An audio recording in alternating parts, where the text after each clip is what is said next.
Bienvenida.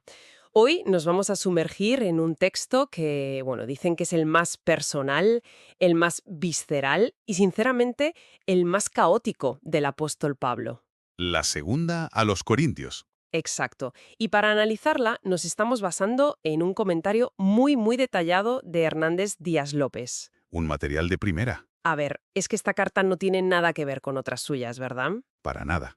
Las otras son como, no sé, más ordenadas, más teológicas. Más sistemáticas, sí. Y esta es un torbellino.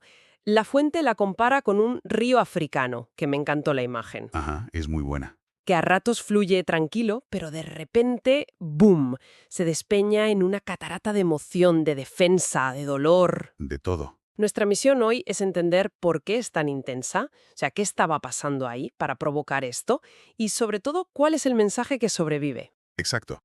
Y lo curioso es que a pesar de ese caos que mencionas, emergen tres ideas con una fuerza increíble. Y creo que van a ser nuestros pilares hoy. A ver, Primero, la conexión casi inseparable entre el sufrimiento y el consuelo. ¿vale? Segundo, la defensa de un liderazgo que está siendo atacado por todos lados. Y por último, la idea más paradójica de todas. La de la debilidad. Justo, que la auténtica fortaleza se encuentra precisamente en la debilidad. De acuerdo. Pues vamos a meternos de lleno en el primer pilar, sufrimiento y consuelo. La fuente arranca con un dato que es, vamos, toda una declaración de intenciones. Fíjate en los números. Es que son una locura. Cita un análisis de Warren Wiersbe, y solo en esta carta el verbo consolar aparece 18 veces. 18. Y el sustantivo consolación, 11. O sea, está claro que esta palabra es la clave de todo. ¿Por qué esa insistencia? Bueno, para entenderlo, hay que imaginarse el panorama completo. La relación de Pablo con la iglesia de Corinto estaba completamente rota. No era una visita pastoral tranquila. Para nada.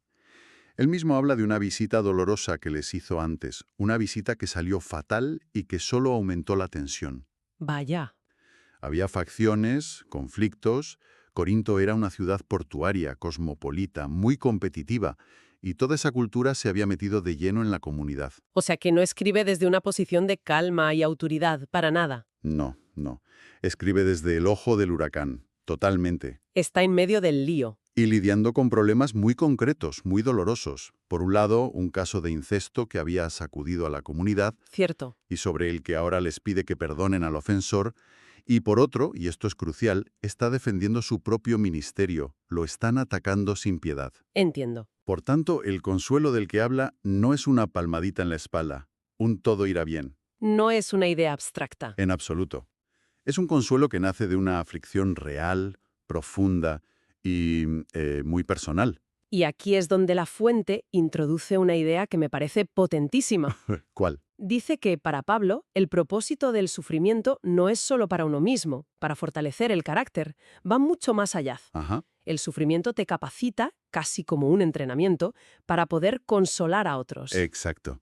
Y la analogía que utiliza el texto es brillante. La de los dos mares. Esa es. Compara a una persona de fe con el mar de Galilea y el mar muerto. ¿Vale? El mar de Galilea recibe las aguas del río Jordán, pero no las retienen, fluyen a través de él.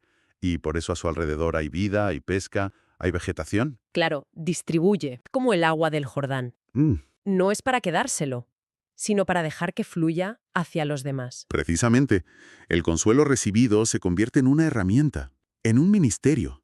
La fuente lo resume en una frase que es demoledora. Dila. No se nos consuela para estar cómodos, sino para ser consoladores. Uf, Esto le da una vuelta de 180 grados a la idea moderna de una vida, no sé, exitosa o bendecida. totalmente. El éxito no es que no tengas problemas, sino la capacidad de transformar tu propio dolor en un recurso para ayudar a otros. Pero esa idea también implica una responsabilidad enorme, ¿no? O sea, la fuente sugiere que si alguien no está usando su sufrimiento para ayudar a otros, está fallando, Es una pregunta muy pertinente. que se está convirtiendo espiritualmente en un mar muerto. Yo creo que el texto no lo plantea como un mandato, en plan tienes que, sino como una consecuencia natural. Ah, vale. Es más un puedes. Es la revelación de que hay un propósito mayor, en medio del caos. El sufrimiento deja de ser un sinsentido, un castigo. Y se convierte en una escuela de empatía. Ahí está.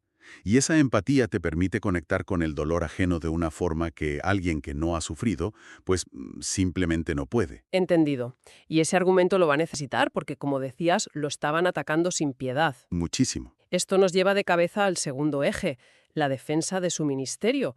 A ver, ¿de qué le acusaban exactamente? Pues de todo un poco. Era un ataque multifrente, la verdad. Por ejemplo, Por un lado, lo personal. Decían que sus cartas eran muy valientes, que sonaban muy autoritarias, pero que en persona era débil, insignificante, que no tenía presencia.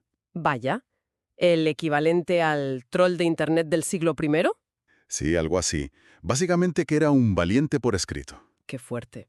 También le acusaban de ser poco fiable, inconstante. Al parecer había cambiado sus planes de viaje varias veces y sus oponentes lo usaban para decir, ¿veis? Este hombre dice sí, sí, y luego no, no. Que no te puedes fiar de él. Exacto. Pero el ataque más serio, el que iba a la raíz de su autoridad, tenía que ver con el dinero. Con el dinero. Eso sí que no me lo esperaba. Pues sí, Pablo, a diferencia de otros apóstoles y de los muchísimos oradores itinerantes de la época, se negaba a aceptar un salario de la iglesia de Corinto. Él trabajaba para mantenerse, ¿no? Sí, era fabricante de tiendas de campaña. Y en nuestra cultura, eso podría parecer un gesto de humildad, Claro. pero en la cultura grecorromana del momento era un desastre para su reputación. ¿Por qué? ¿Qué tenía de malo no cobrar? La fuente lo explica muy bien. En esa sociedad, los grandes oradores, los filósofos respetados, cobraban. Y cobraban bien. Era una señal de estatus. ¿Y de la calidad de su enseñanza? Que Pablo no lo hiciera se interpretaba de dos maneras, y las dos eran terribles para él. A ver, Una, que su mensaje no valía nada, que ni él mismo lo valoraba lo suficiente como para pedir algo a cambio. uff, Y dos, que era un aficionado, un charlatán sin la formación ni la autoridad para ser considerado un maestro de verdad. entiendo. Es un ataque muy astuto porque usa la propia integridad de Pablo en su contra. Justo. Y sus enemigos la usaban para minar completamente su credibilidad. ¿Y cómo se defiende de todo esto? Porque imagino que no saca una lista de sus logros o algo así. Para nada. Su defensa subvierte todas las expectativas. No presenta cartas de recomendación de Jerusalén, no saca su currículum. Nada. Su defensa es la propia comunidad de Corinto. Les dice algo que es, bueno, es asombroso. Vosotros sois nuestra carta, escrita en nuestros corazones, conocida y leída por toda la gente. O sea que su argumento es, queréis mis credenciales, no las busquéis en un papiro. Mirad vuestras propias vidas, vosotras sois mis credenciales. Exactamente. Pero lo que fascina es la capa teológica que hay debajo de eso. El contraste. Sí, él contrasta dos formas de entender la fe. La antigua alianza, dice, fue grabada en tablas de piedra, algo externo, frío. Impuesto desde fuera. La nueva alianza, en cambio, la que él predica, no se escribe en piedra, sino, como dice el texto, con el espíritu del Dios viviente, en tablas de carne, es decir, en los corazones. Entiendo la idea, pero suena un poco circular. Mi prueba sois vosotros. Si ellos ya dudaban de él, ¿cómo puede usarles como prueba? Es un punto excelente. ¿No podrían sus enemigos decir vuestra transformación no se debe a Pablo, sino a Apolo o a cualquier otro? Es que ese es precisamente el nudo del conflicto. Él no está presentando una prueba lógica, una prueba forense. ¿No? Está haciendo una apelación relacional y espiritual. Les está diciendo, buscad en vuestro interior. Recordad cómo erais antes y cómo sois ahora. ¿Quién fue el instrumento para ese cambio? Claro. Él no dice ser la fuente del cambio, sino el cartero que entregó la carta. Y la carta es el mensaje del Evangelio. Y es una defensa increíblemente vulnerable en realidad. Autoridad en algo externo a él, en lugar de su propio poder, me lleva a pensar en su defensa más extraña. Abrazar su debilidad. Exacto. Esto nos lleva al tercer eje, la paradoja del poder. Y al famoso aguijón en la carne. El espiño en la carne, como dice la fuente. Es uno de los pasajes más enigmáticos y debatidos de toda la Biblia, sin duda. Pablo habla de un mensajero de Satanás que le abofetea. Para que no se enorgullezca. Y nadie sabe a ciencia cierta qué era. La fuente menciona varias teorías, ¿verdad? Sí, y es un campo de especulación fascinante. Algunos creen que era una enfermedad física crónica, quizá problemas de visión. Ah, sí, eso lo he oído. Otros apuestan por la persecución constante, la ansiedad y el estrés de ser atacado en cada ciudad a la que iba. Que tendría sentido. Y también se ha propuesto que eran tentaciones espirituales, o la angustia que le provocaba la oposición dentro de sus propias iglesias. Como en Corinto, vamos. Pero al final, no saberlo es casi mejor, ¿no? Lo hace más universal. Completamente. El misterio es parte de su poder. Si supiéramos que era, no sé, la malaria, podríamos decir, bueno, eso no me aplica a mí. Claro. Al ser ambiguo, ese aguijón puede ser cualquier lucha persistente y humillante que una persona enfrente. Una enfermedad, una depresión, una relación rota. Lo que sea. Lo crucial no es tanto qué era el aguijón, sino la respuesta que Pablo recibe de Dios después de rogar 3 veces para que se lo quite. Y la respuesta es una de las frases más famosas de sus escritos. Sí. La respuesta es, te basta mi gracia, porque mi poder se perfecciona en la debilidad.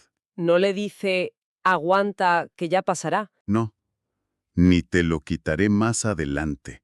Le dice que la gracia, el favor inmerecido de Dios, es suficiente ahora, en medio del problema.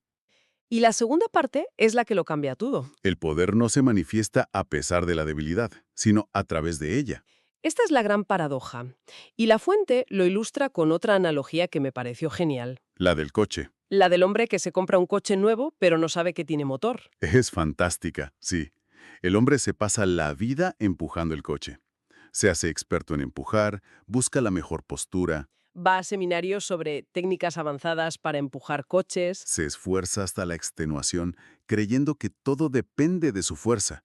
Y un día, alguien se le acerca y le dice, oye, ¿sabes que no tienes que empujar? Solo tienes que girar la llave y encender el motor. Y el motor, en esta analogía, es la gracia de Dios. Claro. Pablo está diciendo que la vieja alianza, la ley, era como intentar empujar el coche. Era el esfuerzo humano por cumplir, por ser suficiente. Por agradar a Dios con tus propias fuerzas. Y la nueva alianza es reconocer que no puedes. Es rendirte, girar la llave y dejar que el poder de Dios, el motor, haga el trabajo. Por eso la debilidad humana no es un obstáculo para Dios. Al contrario, es el requisito indispensable. Es el espacio vacío que permite que su poder se manifieste. Y por eso llega a esa conclusión tan chocante de me gloriaré en mis debilidades. No es que las tolere o las aguante. No, no. Se gloría en ellas, porque entiende que son el escenario donde actúa un poder que no es el suyo. Has dado en el clavo. Es el punto culminante de todo su argumento, frente a los superapóstoles que presumían en Corinto de su elocuencia, de su poder, De sus visiones. que te puedas imaginar. Tanto entonces como ahora. Entonces, si intentamos atar los cabos, tenemos una carta que nace del dolor más profundo, pero que lo transforma en una herramienta para consolar a otros. ¿Sí? Una carta que defiende la autenticidad de un ministerio no con credenciales, sino con las vidas cambiadas de la gente. Y que encuentra la verdadera fuerza en la vulnerabilidad. En la vulnerabilidad que deja espacio al poder de Dios. Esa es una síntesis perfecta. Es una carta que, en el fondo, trata sobre la autenticidad. En el sufrimiento, en el liderazgo y en el poder. Exacto. Y, como siempre, La Fuente nos deja con una idea final para seguir dándole vueltas. Otra de esas metáforas tan potentes de Pablo. Sí, es una que aparece justo en medio de su defensa. Dice que los creyentes son el buen perfume de Cristo. Una fragancia que se esparce. Pero aquí viene lo interesante. Este perfume tiene un doble efecto. Es ambivalente. Y La Fuente lo cita así. Para los que se pierden, es olor de muerte que lleva a la muerte. Para los que se salvan, es fragancia de vida que lleva a la vida. Es una imagen muy potente. El mismo perfume, dos reacciones radicalmente opuestas. Para unos huele a vida, para otros huele a muerte. Y ahí está la pregunta que nos deja resonando, ¿no? Totalmente. ¿Cómo puede un mismo mensaje, una misma vida, ser percibida de formas tan antagónicas? Uno podría pensar que la verdad, si es verdad, debería ser universalmente atractiva. Pero Pablo sugiere que no. Que actúa como un catalizador. Eso es. Un catalizador que revela lo que ya hay en el corazón de cada persona. Para algunos es una fragancia de esperanza. Para otros es un olor insoportable que les recuerda lo que rechazan. Y eso nos invita a reflexionar sobre la naturaleza de la comunicación, de la recepción, en nuestro propio mundo tan polarizado. Muchísimo. A menudo asumimos que si alguien no acepta nuestro punto de vista es porque no lo hemos explicado bien. O porque no son inteligentes o lo que sea. Claro. Pero esta idea sugiere algo mucho más profundo. Que la recepción de un mensaje depende tanto o más del receptor que del emisor. Y es un dilema sobre la verdad y su misterio que, bueno, sigue siendo increíblemente relevante hoy.